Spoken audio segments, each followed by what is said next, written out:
Hello, welcome everyone to this live conversation direct from L'École, the School of Jewelry Arts in Paris. Welcome to all of our fans and friends in Asia and all over the world. It's probably evening for you. We'd just like to remind you where we are. L'École was created by our sponsor, Van Cleef & Arpels, 10 years ago. Can you imagine? We've been celebrating our 10 years. We're so pleased. And L'École, briefly, we offer courses for the general public in gemology, history of jewelry, and of course, craftsmanship and savoir-faire in both French and in English every month. We also organize exhibitions, we have publications, we have a research department of world class, and of course, these online conversations, which have become sort of a regular occurrence. Started during lockdown, but we've really been able to reach much more of you through this conduit. Just a brief word, I wanted to introduce our friend and colleague. We're so honored to have Carole Fraresso.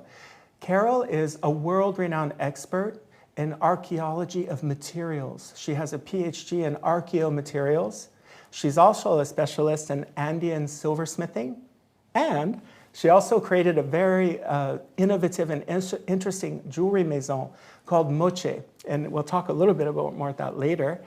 Carole is also the curator of an exhibition, Machu Picchu, the Treasures of Ancient Peru, which we'll tell you more about. It was in Paris and is now in Milan.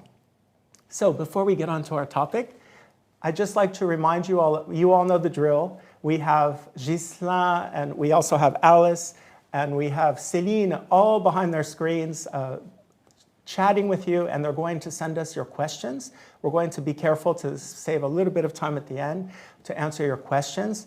You can also choose, I think you all know, you can choose to listen to this in Mandarin, Cantonese, or Japanese. I believe there's a button on your screens. So, without further ado. Good evening to all. Thank you, Carole. Paul. Thank you for being here. Thank you. So, this evening, I'm pleased to be here at L'École with you, Paul, to explore with you the Pre-Columbian jewelry, its formal, technical, and cultural characteristic in a remote geographical and chronological area, that of ancient Peru. So we have our three parts. Yes. What are our three themes of the day? We are talking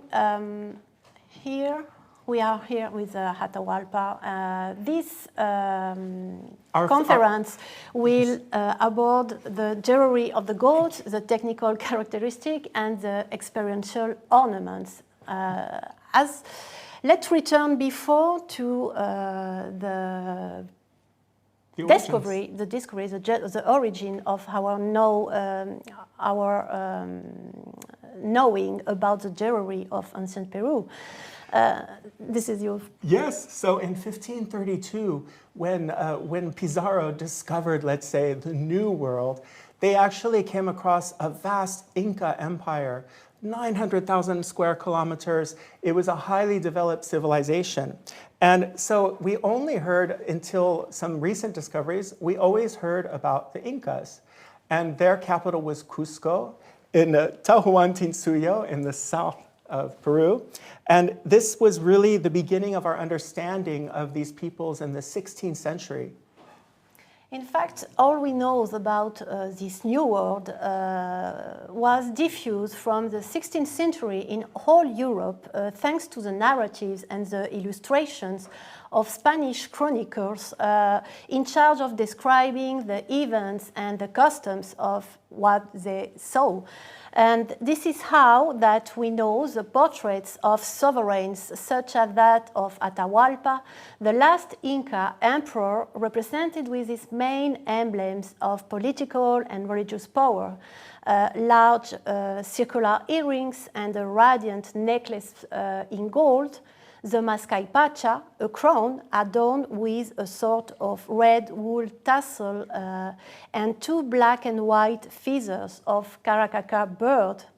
He also holds a golden scepter in the shape of an axe called yauri, and let us know that here in that painting is illustrated on the shoulder the solar disk that indicates his filiation with the sun god Inti. What's interesting to us now is that what really, even though for 400 years we talked about the Inca culture, we know by recent archaeological discoveries we're going to talk about today that they only knew the last 100 years of a 5,000-year development. So what we're going to talk about are peoples that existed before the Incas with this beautiful art. Today we know that, thanks to the work of the archaeologists and historians, that the fulgurating rise of the vast Inca Empire was possible thanks to the perfect management and administration of the technical and artistic achievements inherited from a great number of people who formed this millennia a same civilization, that of ancient Peru. And the jewelry arts of Peru, often attributed wrongly to the Incas, is part of this old heritage. Actually, to discover this beautiful heritage of pre-Incan culture, you have a beautiful immersive exhibition.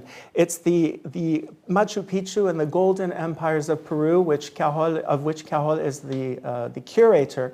And this exhibition helps us to understand the Andean worldview and the symbols and the legends, which are so important, through 190 beautiful objects from the Larco Museum. Yes, and this exhibition also offers to discover the Chavin, Cupisnique, Vicus, Moche, Lambayeque and Chimu pre-Incan cultures, so many names which punctuates over the centuries the beginning, the mastering, and the deployment of the arts of jewelry in Peru. This is a dazzling encounter that, of course, we invite you to experience in Milan in the Museum of Culture until next February.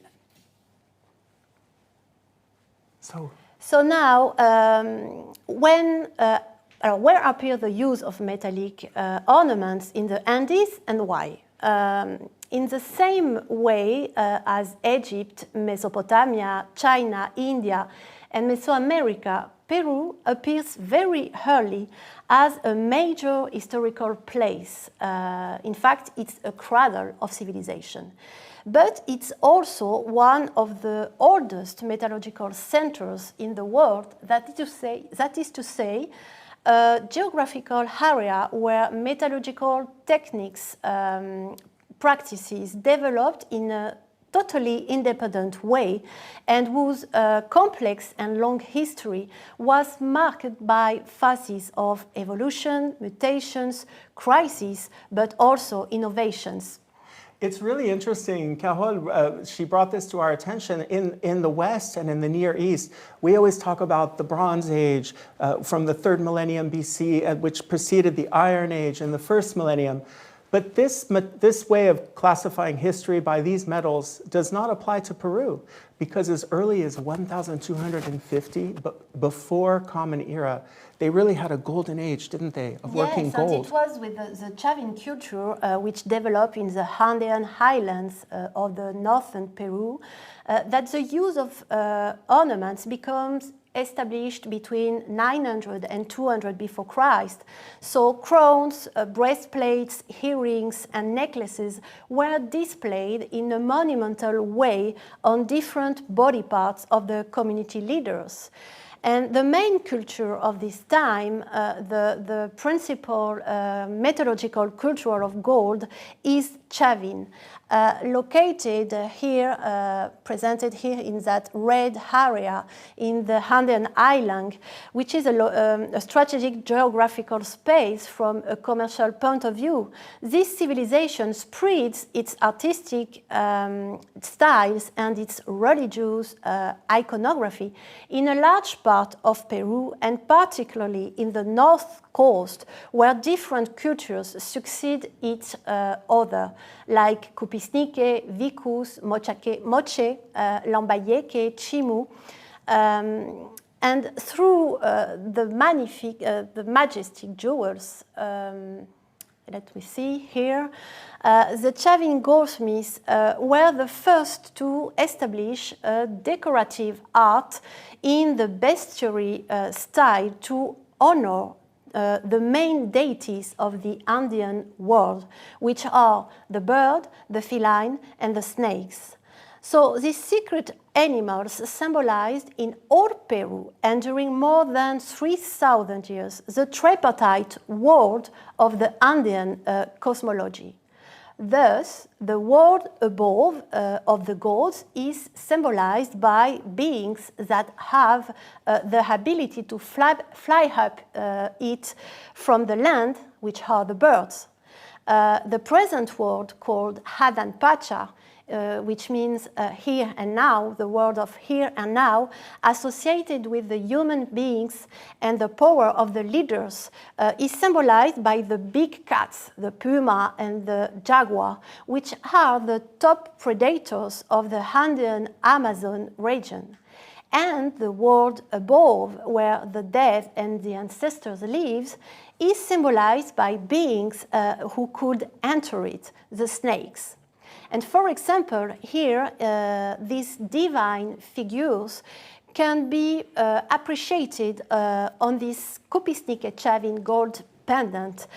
They show the embossed profile of a hybrid face with a beak of bird and feline fangs with eyes inlaid with blue gemstone of sodalite. His hair takes the form of snakes, and in the lower parts are suspended mobile snakes with sinuous bodies that seem to slither into the world below, that of the ancestors. You know, this symbolism of these pieces, this link to the divine, it meant that only very elite and special priest gods could wear these beautiful jewels. Isn't that true? They were the only ones who were able to take on the powers of these mythological animals. Now, this idea of this tripartite world with the cats, the snakes, and the birds, it becomes a characteristic of the jewelry all the way from the Chavin period, all the way through to the Incas. And they loved the bright colors, of course, of the metal. And they also had very different kinds of jewels. You're going to see categories of jewels. You're going to see frontal headpieces. You're going to see very large earrings, nose ornaments, necklaces, pectorals. There's also bracelets and objects that are worn lower on the body, even down to the ankles. These objects can be in gold and silver. They can also be in copper. We're going to talk a little bit later about gilding techniques on copper. So you have this idea. It symbolizes their worldview. It's also the idea of the power of the gods, and it's also a way of, just like today, of showing social status when you wear precious metals. Of course, and for ancient society of Peru, which are also agrarian societies, the colors of gold, yellow, and silver, white, are related to those of the sun and the moon. And their brightness and their evident eternity made of these precious metals the material expression of the divine power. So, for example, gold symbolized the diurnal gold sun, which gives life and makes the plants grow. It evokes the sweat of the sun, as well as the masculine divinities who inhabit the world above. And it's also symbolized the power of the rulers who are their legitimate representatives on earth. Silver, a nocturnal star, symbolized the moon as a wife or sister of the sun, evoking the tears of the moon. It symbolized the feminine divinities associated with the fertility of the Mother Earth, Pachamama, a dark and damp subterranean world from which plants are fertilized. And the combination of these divine materials expresses the concept of duality, which is strongly based on Andean thinking. That's why metalworkers expressed the duality through the use of gold and silver on the same jewel to symbolize the encounter of opposite but complementary forces. And we can appreciate it, this important concept through this impressive bimetallic necklace made of gold and silver peanut beads discovered in the royal tomb of the Lord of Sipán, who is actually considered as the Tutankhamun of South America.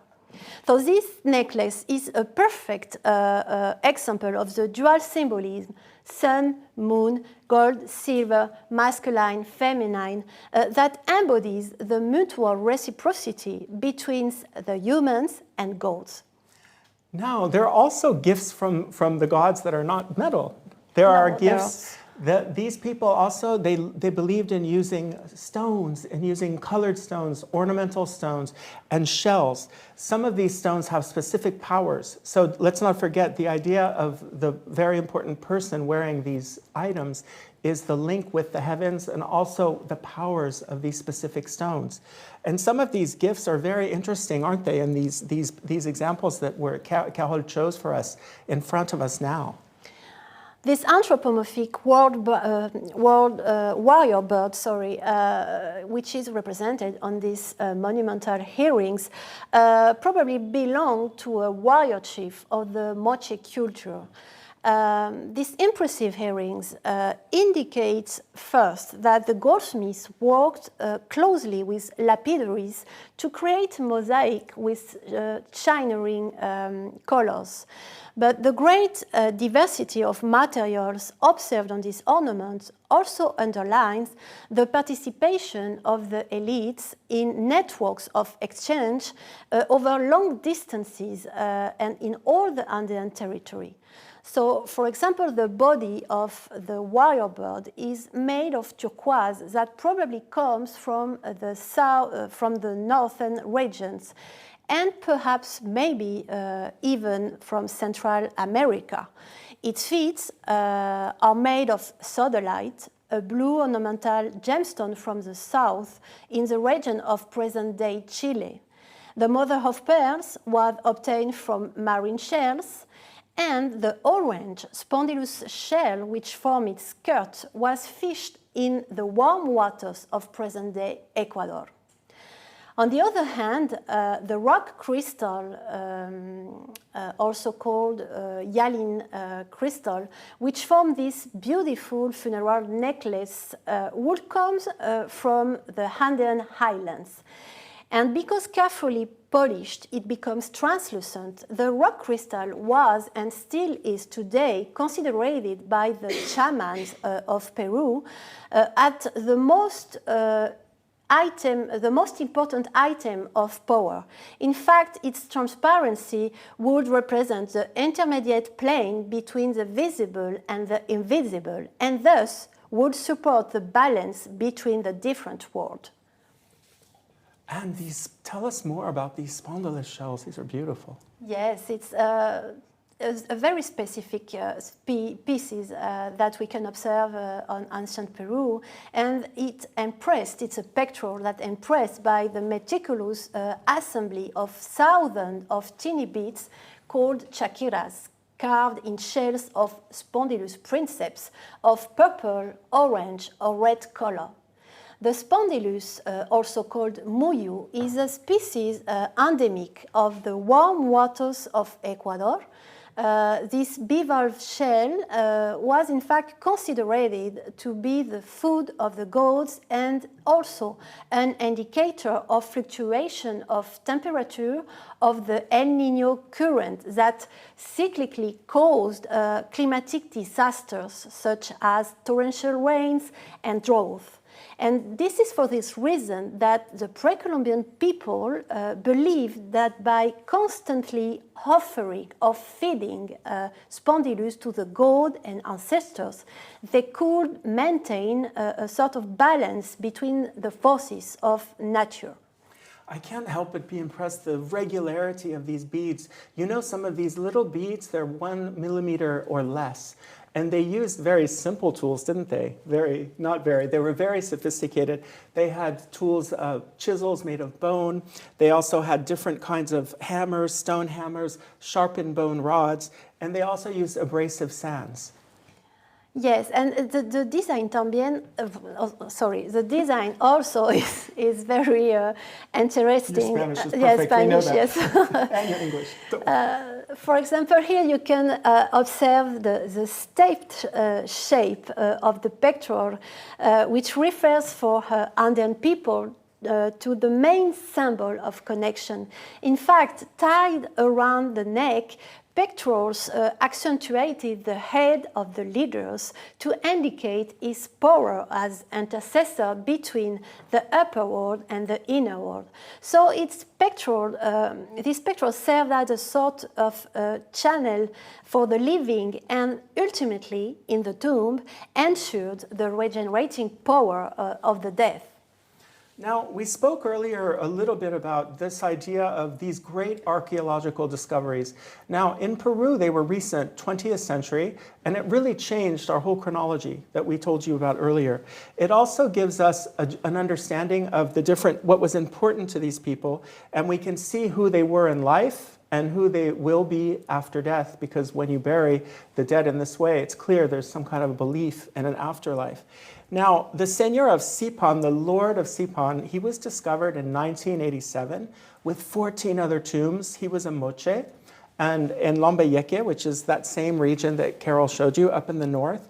And he was buried with such important treasures in gold, in silver, in copper. And Carole is going to explain to you the earrings that we can't help but know that this man was very important. He was some kind of a lord or some kind of a ruler, right, Carole? Yes, it's a lord, Moche, one of the most important of that regions.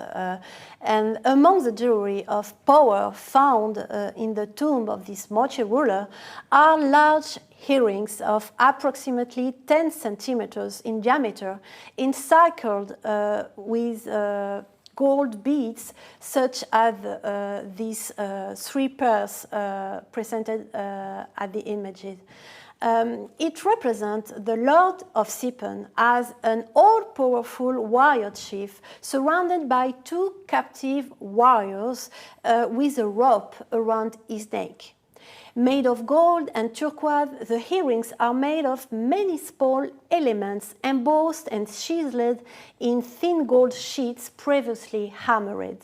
He wears a club and a shield, a headdress decorated with a large feather, another ornament in the shape of a half moon, and a delicate miniature necklace decorated with beads in the shape of an owl's head. And gold bells are suspended from his belt. But what is interesting also to note is that he was buried with 2 other pair of earrings depicting a spoon duck and a cloisonné turquoise deer, which are 2 animals strongly linked to fertility and the ritual of deer hunting. These jewels of identities thus also testify to the multiplicity of roles of a same individual. Both a skilled hunter and a skilled warrior, these earrings indicate, even after death, the protective powers of this lord to his community. In fact, these earrings are so important in the culture, all the way from Chavin through the Incas. They show the rank of this person. They show that he has a connection with the gods through the materials. Mm-hmm. It also shows his filiation with the ancestors. And when the Europeans arrived and saw these earrings, very large earrings being worn, they called them orejones, which means big ears. Big ears. One of these ideas of the Europeans, because for us it's quite large, these earrings. Quite large, they yes, can be like 10 centimeters, right? 10 centimeters, yeah. Now we have another great discovery in 2006. This actually is this discovery was major as well because it explained to us, it showed to us indications that women in the pre-Incan cultures also held power. So this lady, she's Mochica as well, if I'm not mistaken, the Lady of Cao, she was discovered, these people, we don't know who they were because there's no writing, there's no written scripts in these cultures, so they name them after the place. So she is the Lady of Cao, and she is 1,700 years old, perfectly preserved because she was mummified, just like, well, similar to ancient Egypt. And within her, the wrappings around her were hundreds of different beautiful things, different jewels that Carole is going to explain to you. And the fact that these items were so luxurious and they were so similar to the ones we find in tombs like the Lord of Sipán, we can only ascertain that this lady had great power.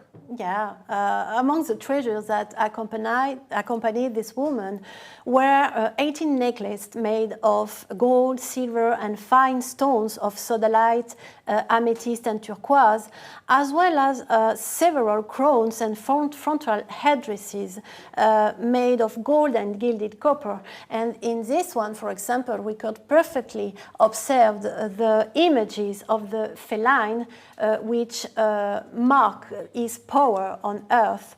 But perhaps the most spectacular find was a set of 42 nose ornaments carefully wrapped in cotton cloths that had been placed on her torso, decorated with marine animals and two-headed snakes, or showing a divinity carrying the ceremonial knives of sacrifice, or captive warriors tied with a rope. Here, these nose ornaments of these feminine rulers suggest her political religious positions in the most important ceremonies, such as that of sacrifice, that organized the agrarian calendar activities of the Andean communities. So the nose ornaments, also called narigueras, are, with the earrings, very representative jewels of the ancient Peru. Of different shapes and size, the nose ornaments was suspended from the nasal septum to cover a part of even the entire mouth of its wearers. Made of hammered metal sheets combining gold and silver, or even made of gold-plated silver, the nose ornaments symbolically accentuated the superior qualities of the breasts of the nobles and, by extensions, of their souls. So let's talk about technical characteristics. These goldsmiths were extremely skilled, and Carole's specialty is analyzing these pieces, so we're so privileged that she's here to tell us a bit about this idea. First of all, you've probably noticed these pieces are monumental. It's one of the characteristics since the beginning, if you go from Chavin all the way to the Incas, the way that they would stretch. We'll talk about the techniques. These large frontal headpieces, these large nose rings, it's really a way of showing this spirituality, and it was a direct decision, wasn't it? By yes, a choice. It means that the Peruvian artisan made choice to elaborate this kind of objects. The criteria that guide these choices are partly technological. For example, gold, silver, and copper are metals that deform well. And as early as the formative period, during 900 before Christ, Chavin goldsmiths chosen techniques that allow them to create both imposing and light ornaments from hammered metal sheets less than 1 millimeter thick. So the category of shaping techniques known as plastic deformation, such as hammering, stamping, swatching, embossing, and chasing, have been dominant for 3 millennia in Peru and can be clearly appreciated through this incredible headdress. Such deformations techniques are perfectly adapted to metals such as gold, silver, and copper, which unalloyed are more malleable.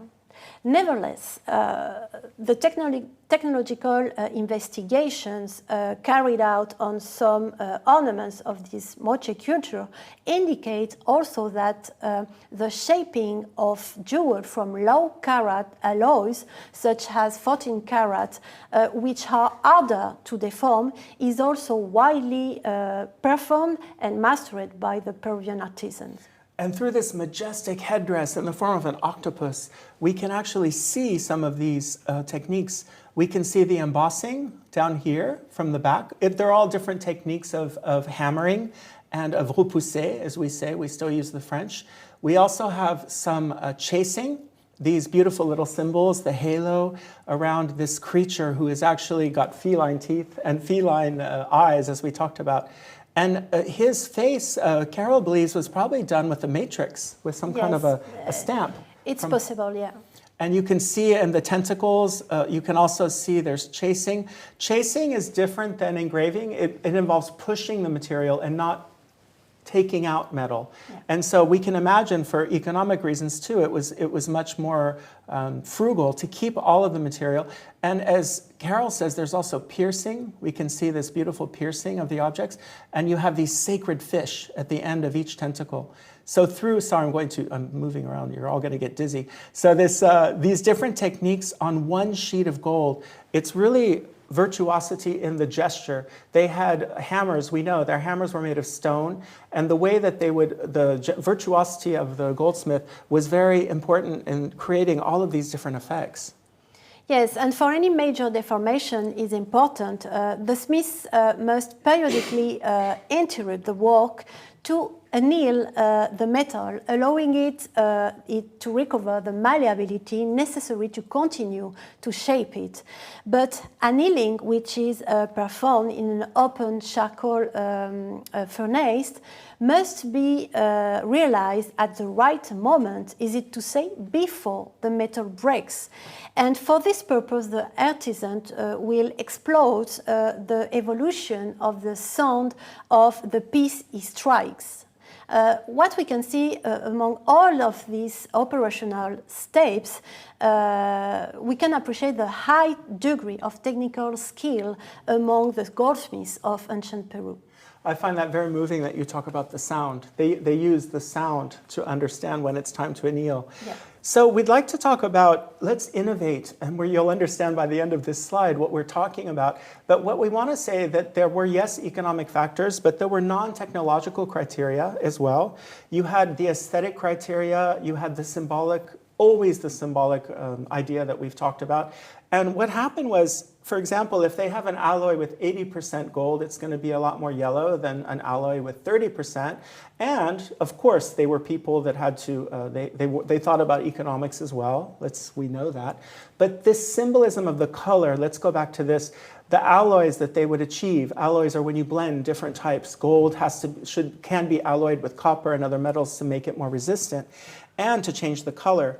Now, these goldsmiths were consummate and very skilled gilders, weren't they? They had techniques that Cal is going to explain to us, using very little gold and alternating the different colors to make it look like it's gold, and often was, but there's also other ways of creating this idea of gold on the surface, very thin.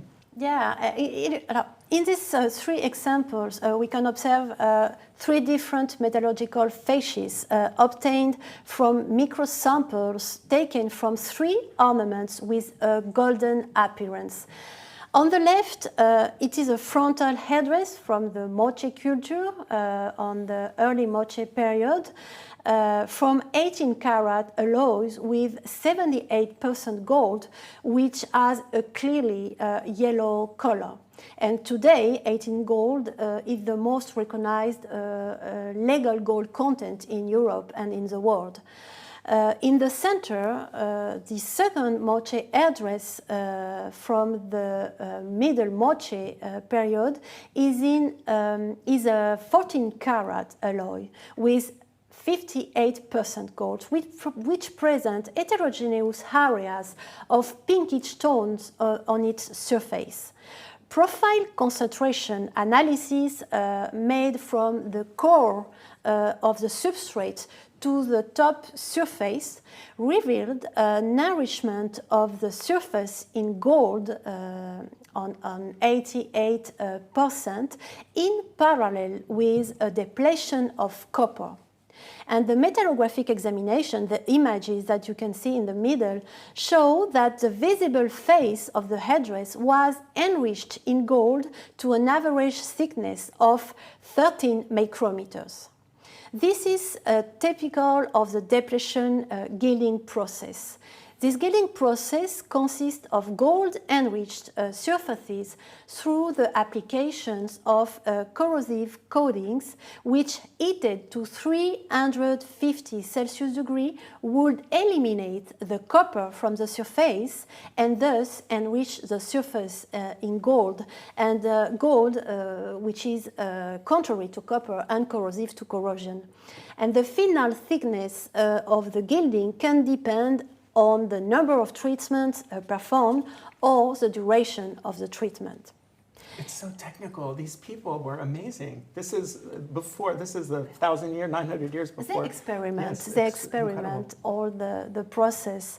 And here on the right, you can observe a very different metallurgical facies of Vicus crown. The observed surface show a thin gold deposit on the order of 1.5 micrometer on a copper substrate. And this metallurgical facies is typical of the gilding process, so-called electrochemical gilding, which involves depositing a very thin layer of gold on the surfaces of a copper ornament by placing it in an electrolyte bath. In fact, this ancient gilding process is very similar to the modern electroplating. This chemical substitution reaction is based in reactivity between gold and copper. Is it to say that an electrochemical exchange occurs, causing the gold to be deposited on the copper surfaces? And in order to this thin gold layer to adhere permanently to the surface of the copper, the ornament was subjected to a final annealing for a few minutes between 600 and 800 Celsius degrees. So here I thought electrogilding is from the 19th century. I'm wrong. Completely. Yeah, you're wrong. It's yes. much more older. These technical innovations, when they are correlated with the archaeology, indicate a clear goal on behalf of the Moche goldsmiths to save precious materials during a period of political emulation, which is explained from 450 by the development of many regional states and by the increase of demand for gold. And because gold codified divine and political powers, artisans had no choice but to innovate in order to provide the golden ideological jewelry that established the ceremonial apparatus, but also fashioned the identities of the many regional rulers. This is just incredible. They had to adjust. They had to adjust to demand, just like today. So let's talk about, I think we've understood by now that these adornments are used for experiences, for giving the link to the divine with these rulers. So let's look at a little bit more at this culture called Chimu. This is a culture that followed actually the Moche, correct, in the north. And they decided at some point, for political and economic reasons, they were in Trujillo, a place in the same region that we talked about. And the Chimu were very brilliant at adjusting to the supply and the demand and their ideology, weren't they, with their pieces? Yes, during in the 12th century, jewelry reached a new boom with the reform established by the new religion of the Chimu Empire. And this new jewelry is dominated by the feminine divinities of the moon and the sea, symbolized by the white color of silver. So in ancient Peru, silver was associated with the night, with the starlight, moonlight, and the reflection on waters, all of which are manifestations of the interior world where deified ancestors lived. So the silver become the favorite materials of silversmiths for the materialization of the new ideological messages. But as you say, Paul, what is interesting is that the use of silver for jewelry making seems very correlated with the exploitation of new mineral wealth from the northern highlands. So during imperial period, the power of the Chimu was expressed through the massive production of silver jewelry that served to notify the rank of the many local officials through the kingdom. And let us note that from this period, gold was exclusively reserved to the monarchs because gold indicates the sovereign power of the ruler, whose prestige is brilliantly captured in this majestic regalia from the Lacau Museum. We had also, this is just spectacular, this crown. It's a one-of-a-kind piece which you can see in Milan if you're able to go, and we had in Paris. But there was a great sort of turnaround in 1470 because the Incas arrive. They arrive in this, and they discover, we have the Inca Tupac Yupanqui, who is the one who discovers in 1470 these skills of, and he was completely, probably enamored, I would be, of this savoir-faire. So what does he do? He takes, or asks and coerces or convinces these silver goldsmiths to come to the south in Cusco. And they become the goldsmiths of the imperial leaders of the Incas. This is a transfer of know-how. Just like the Romans, you said that so well. Yes, like the Roman Empire, they yeah. took the cultural aspects that they liked and continued them.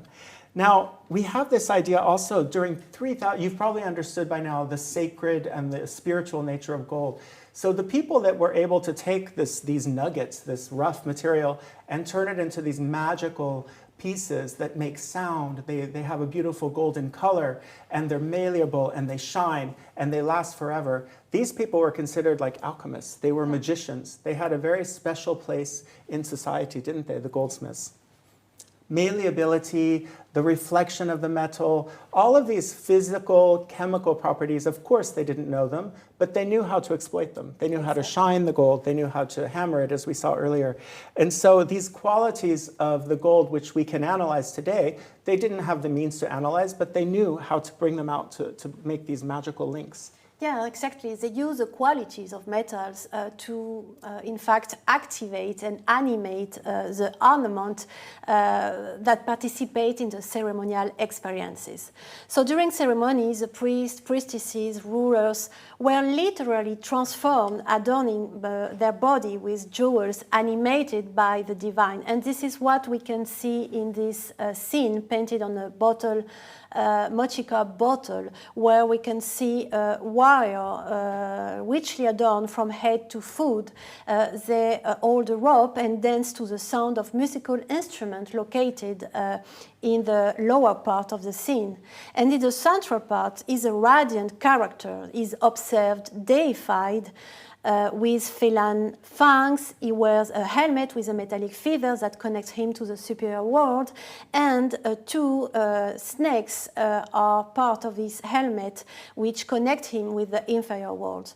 And on the right images, you can see this spectacular nose ornament in gold and turquoise, showing a man holding a rope from which bells hang. And this object clearly refers to this ritual war dance. So it is, we have to imagine that hanging from the nose, emitting the sounds and reflection assimilated to the forces of nature, it physically transformed the wearer's appearance to give him a new identity, that of a radiant gold able to generate the ritual. So it's easy to understand that peoples faced with this unintelligible phenomena remained stunned and submitted to the leader's sovereignty. And to conclude, and from a personal point of view, I would say that the jewel reveals itself to be a kind of second skin that allows to transform a physical body in a sacred body. And it's maybe thanks to the jewelry that during 3,000 years, the Peruvian elites accredited their sacredness. We would like to actually talk to you just briefly about our next sessions before we take your questions. We're going to have Laure Ribaud, who's a very important art historian and curator, and Mathilde Rondoin, our friends in Hong Kong. And they're going to be talking about the history of the ring on November 17th. one session, so please be sure not to miss it. And we'd like to actually, we see that you've all been so attentive and asking questions. Mm-hmm. So, Carole, could you please talk a little more about the development of lapidary art in Peru? Was there any influences in terms of craftsmanship from other cultures? For this specialized activity, because what we know in Peru that metallurgy, lapidaries, like ceramic pottery, are specialized activities. We have some information from the archaeological sites of Huaca de la Luna y Huaca del Sol, where in that part is a city where some activities of lapidaries were performed. We know that gemstones were used from the formative period and that developed like metals, metallurgy activities during all during the 3,000 year of development. But we have very few information on techniques and specificity on gemstones. Well, you've opened a lot of the mysteries with metal. Thanks to you, we know a lot more than we used to. We have a question from Japan. How do you attach the mosaics on the earrings? For example, the bird warrior earrings. How are the stones set? They're glued with a certain cement, they were right? Glued, yeah. It's natural, isn't it? It's a natural material. It's a resin. It's a resin glue. And probably from Algarrobo, this is a 3 El Algarrobo, and maybe from the resin, they use it like a glue. Again, I was blown away. I thought that Pietradura was the Renaissance in Italy, but no, we're going all the way back to pre-Incan Peru. We have another question from Japan. Does Peru have the largest reserves of gold and silver in the world? Oh, that's a good question. Yes. Actually, I think, if I'm not wrong, that Peru is the third country producer of silver and is in 5th position for gold. I know China is very important for gold now. I'm not sure which position, but I know we talked about it in our lecture on gold. There are different actors as well now for gold. Yeah, and there is Canadians. Yes. Also. Now, can we get more details? Oh, wait, I have another. No, this is it. Can we get a bit more details about the threads and beads they used and how did it evolve from one period to another? Thank you. Also, the crystals used and the meaning. So I think they're talking about the little beads of the spondyle, perhaps. Yes. This is the same. Thread? Is it animal material? Is the thread, is it a fabric? Is it textile or is it an animal, like that calendar that they do? Is it perhaps an animal material to make the threads? For the beads? For the beads. Les fils. No, this is cotton. It's cotton. Cotton, yeah. Fiber, natural fiber of cotton from the north part, and we also have fibers of alpaca. Because we notice the pectoral that you showed of the spondylus, as well as all of those pectorals, which were a little bit mixed up, but with the Lord of Sipán. They're very elaborate, and the way that you're quite right, the way they thread those beads must be, it's a whole technique in itself. Yeah, with the métier à tisser. Yes, it's like... Oh, they do it like weaving. Yes. They use a métier, they use a weave. We suppose that they use this. We suppose that they use, yes. Okay, so they had something like I'm looking for the word, a spool or a... Exactly. Okay, very interesting. It's interesting because these techniques are so advanced, but we don't understand them all. Now, what about the narigueras? What do the nose pieces from the Chimu culture represent in life and in death? And were these used by women and men? Was there a religious symbolic reason for covering the mouth in death? Or are these also used in life? This is a very good question, actually. Yes. The nose ornament is a thematic very interesting because they are recurrent in all the culture and they are monumental and they will be yes, but What is the question? Are they symbols? What do they symbolize? And We are they worn by women? we have to study more the symbolic of these ornaments. For example, yes, of course, they use it during the life, but all these, the jewelry and not only the nose ornament accompanied the deceased after the death, because in Peru you don't disappear, you don't death, you are doing like a sort of voyage, a travel to a transformation to the world of the ancestors. So the jewelry stay with their honors. But in fact, what is interesting, and especially in the case of the Dama del Cao, is that there is 42 nose ornaments, and they were not disposed on the mouth, but carefully wrapped in cotton cloths and deposited on her torso. So maybe there is another explication on the utilization of the nose ornaments. Maybe they were part of a dotation during a wedding or an alliance between two families. We don't know, but we need to perform to still studying this specific jewel. Isn't there one theory that it was to show that they were sacred and even their breath was Yes, superior, correct? This is supposed. That's what one of many it's hypotheses. like, of course, these women and men were not humans. They were gods. So the metal will permit to transform the people. This is like what I say is a second skin. So it's a transformation. We have curiosity about the peanut necklace. We see the peanuts again on the Moche ruler of the Chicama Valley. Was this the tomb where they found the necklace we've seen before? I think it was the Lord of Sipán. Yes, it's a Lord and Sipán in the Lambayeque Valley. The one we showed in the Yes. beginning, yes, it was Yes. the one that we saw in the tomb, correct? This bimetallic necklace is one of the Lord of Sipán. Yeah. And what is the meaning of turquoise in the Inca culture? The blue. The blue in the Inca culture and in all the other pre-Columbian culture of Peru, the turquoise is associated with the upper world, the blue sky, yeah. and also with In the North water. America, too. The water is very, very important. I don't talk about water, but we are talking about agrarian societies that depends on the sun, the power of the sun, and the power of water. Water is vital. So blue is associated with these two natural phenomena. Is the exhibition going to travel more after Milan? Or we don't know? We hope so. Yes. Of course. We hope so. Is the red color on the masks, headpieces, copper or paint? Ah, that's a great question. Yes, that's a because great you told question. me about that Yes. last night. Yes, it's a great question because in ancient Peru, it's interesting to observe that some gold jewels are painted with red pigments. And nobody today will think on painting golds. No.